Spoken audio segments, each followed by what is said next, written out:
tiguli ay na mag-uwi na ako. Wala ako. Okay, ay, tita, best po. Oh, best. Oh, okay lang pa. Pag-aral mo doon sa eskwelahan mo. Mabait ba yung mga kaklase? O parang hindi? Ewan ko po, wala po kasi ako mag-gusto sa katapat ko po. Sige na po, ako po, matutulog.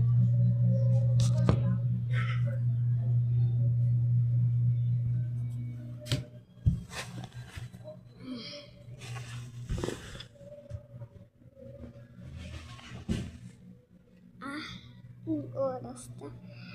Salamat. Wala kaming klase ngayon siguro. Punta muna ako doon sa sa kusina. Magluto muna ako doon.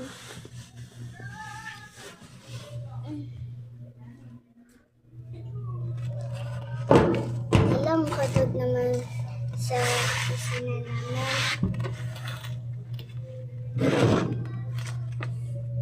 Magluto muna ako ng ginamos.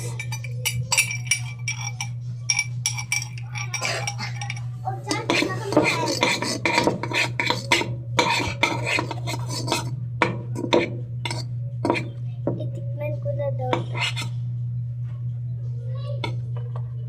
Oh, ang sarap.